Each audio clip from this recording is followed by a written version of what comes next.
So good morning students. Next we are doing the Ziegler-Natta polymerization of olefins. Polyenes are among the common and useful class of synthetic polymers. Polyalkenes, for example, polythene. सबने सुना polythene.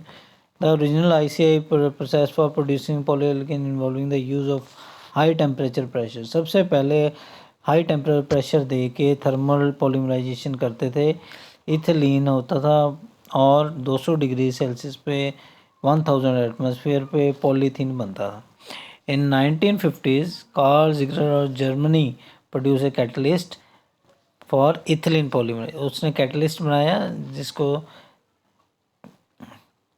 जी Natta और Italy utilise this type of catalyst for the specific polymerisation of propene and other alkenes. So Ziegler and Natta awarded the Nobel Prize for chemistry in 1963 for one of the discovery of organometallic chemistry. Nowadays vast quantities of polythene and polypropylene are produced by Ziegler-Natta catalyst. तो Ziegler-Natta catalyst से ये जो काम जो कि 200 degree और 1000 atmosphere पे होता था पॉलीथीन बनाने का, वो एक कैटलिस्ट से नॉर्मल टेम्परेचर प्रेशर पे होना शुरू हो गया कैटलिस्ट की हेल्प से. तो Ziegler-Natta is prepared in Situ. Reaction के बीच में Ziegler-Natta बनता है. टिटेनियम टेट्राक्लोराइड होता है with triethylene aluminium in hydrocarbon solvents such as N-heptane, titanium chloride and AlEt3 react together to polymeric insoluble and fibrous form of titanium chloride, which is used for the form of fine powder. Thus Ziegler-Natta catalyst is a heterogeneous catalyst. तो ये heterogeneous catalyst है. Many improvement in the catalyst have been described in the patents. अब improvement होता है. Ziegler-Natta catalyst can cause the polymerization of ethylene and other under the ambient condition. Normal condition temperature pressure की पे ये reaction दे देता है.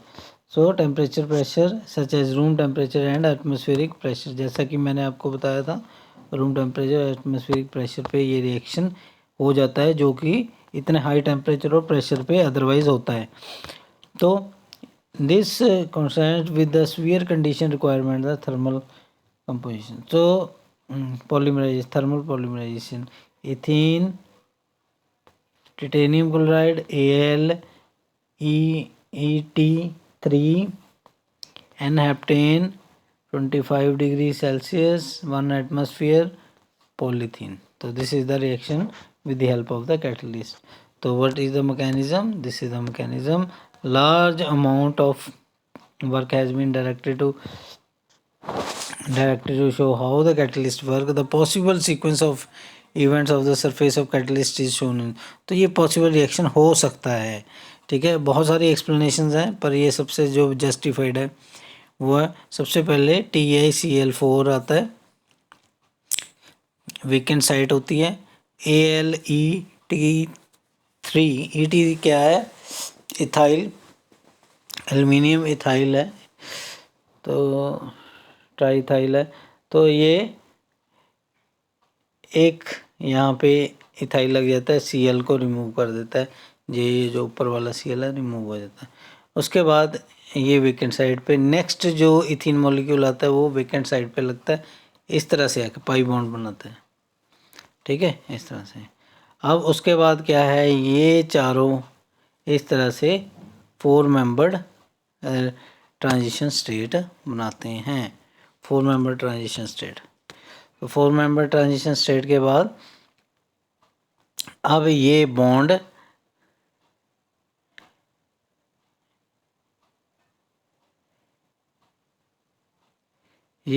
जो है यहाँ से टूट जाएगा.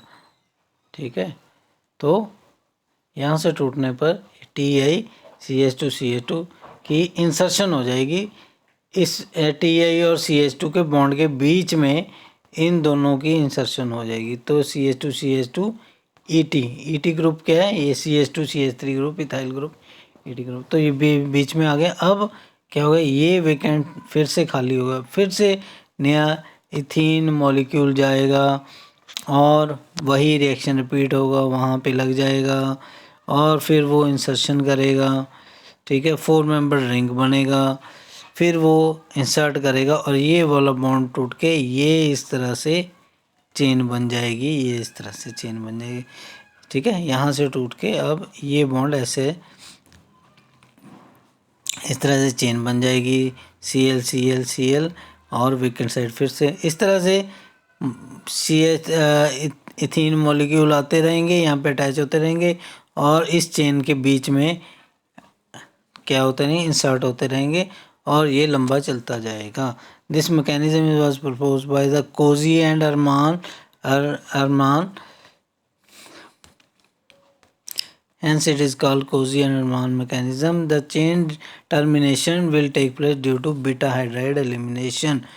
चेन टर्मिनेशन जो बीटा हाइड्राइड एलिमिनेशन से होगी, कैसे होगी, ये CH2CH2R, तो इसमें क्या है, H लग जाएगा यहाँ पे आके और ये चेन अलग हो जाएगी, H2 लग जाएगा तो एक H यहाँ पे लग जाएगा, दूसरा H इसमें आ जाएगा और सैचुरेशन हो जाएगी, ठीक है। तो this is how mechanism works Ziggler NATA. So one of the Cl atom coordinated to the titanium atom is replaced by and ethyl group AlEt3 titanium chloride and Al। तो ये शुरू से दोबारा बताया हुआ है कि कैसे होता है। सबसे पहले एक क्लोराइड है जो ऊपर दिखाऊं मैं आपको, सबसे पहले ये वाला स्टेप दिखाया हुआ है, एक क्लोराइड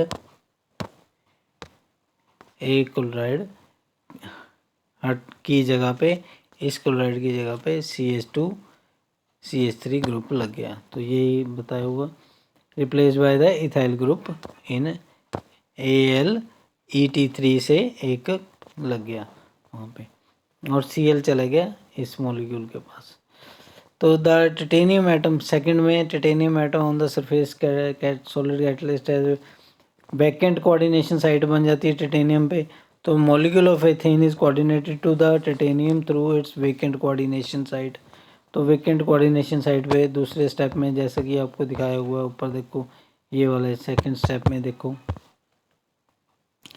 ये जुड़ गया यहाँ पे वैकेंट साइट पे और ये इस तरह से बन गया। Next, the coordinated ethylene molecule is inserted into TIC bond by 4 centre transition state, this is called cis insertion. तो इसको सिस इंसर्शन बोलेंगे, जिसमें एक कोऑर्डिनेटेड इथिलीन मॉलिक्यूल है इंसर्ट हो गया TIC बॉन्ड के बीच में।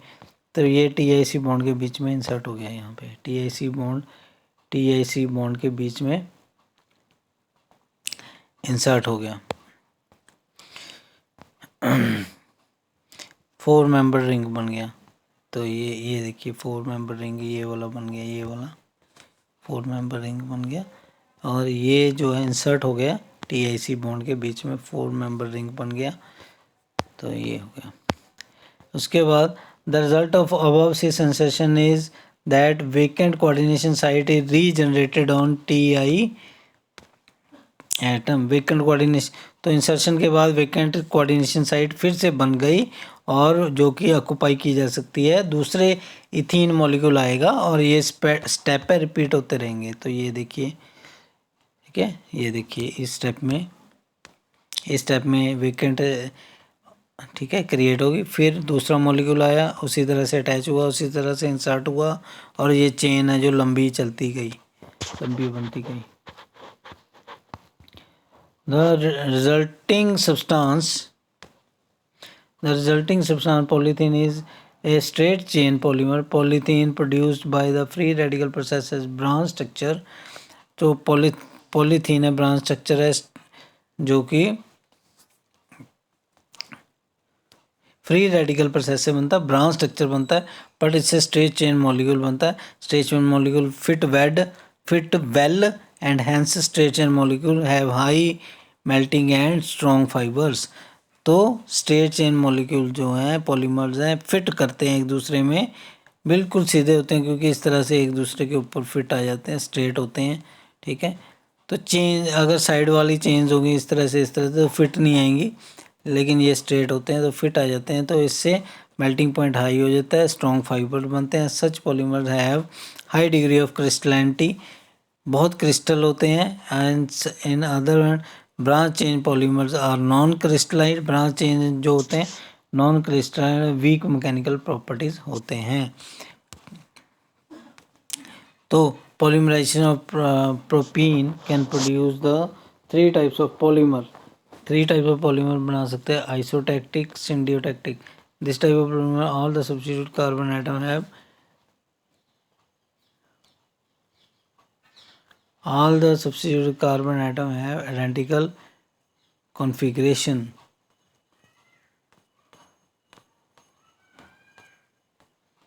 ठीक है, तो आइसोटैक्टिक में क्या है, CH3 एक तरफ है, देखिए एक तरफ CH3 बिल्कुल इस तरह से, और H एक तरफ है, H इस तरफ है।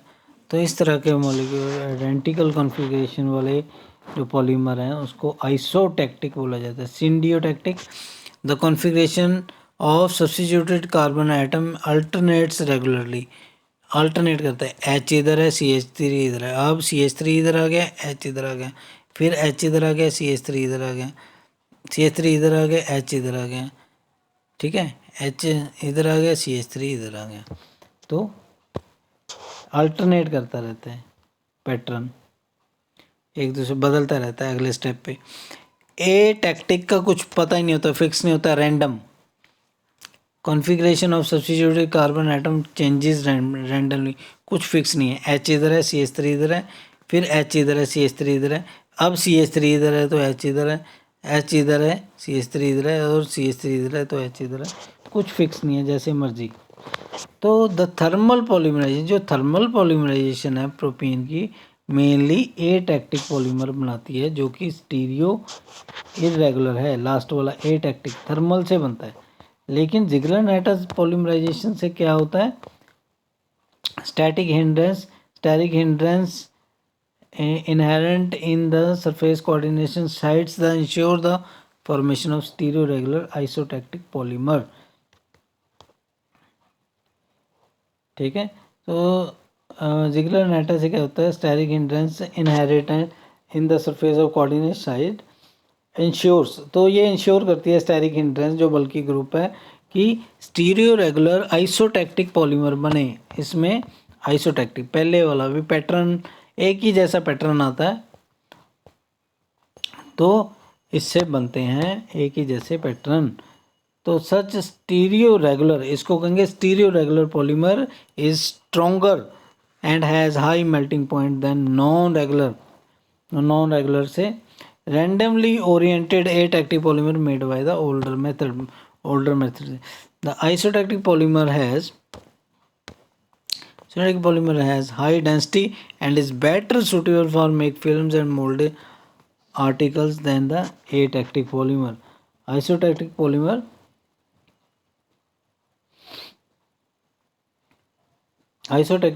है, इसकी डेंसिटी हाई होती है और better substitute like films articles than atactic polymers. तो आइसोटैक्टिक ज़्यादा अच्छे होते हैं as compare to atactic. The third generation Ziegler Natta catalyst introduced in 1980s were also heterogeneous in nature because these have active center on crystallization of titanium chloride putted on MgCl2। तो third generation और भी बड़ी है। अब ये next आ गया homogeneous version of Ziggler-nighter catalyst were soon developed। homogeneous version भी आ गए। One example is tripped ring of zirconium Nita 5 C5H5 ZrCH3 THF which catalyzes the alkene polymerization by successive, तो जो कि एल्कीन पॉलीमराइजेशन करती है by successive insertion steps that are thought to involve prior coordination of alkene to electrophilic zirconium centre. This type of homogeneous catalyst now commercially use for synthesis of specialised polymer. तो ये specialised polymer के लिए use होता है। और using such zirconium catalyst it is possible to produce optically active propylene polypropylene syndiotactic polypropylene. इस catalyst से syndiotactic polymerase. तो ये जिगलर नाटा कैटलिस्ट का एक पार्ट वर्जन हो सकता है, लेकिन वो ये इतना ज़रूरी नहीं है। चलो इसको बेशक छोड़िए, रहने देना, ठीक है। Next is hydrocarbonylation of olefin. चलो ये करेंगे नेक्स्ट लेक्चर में। ओके।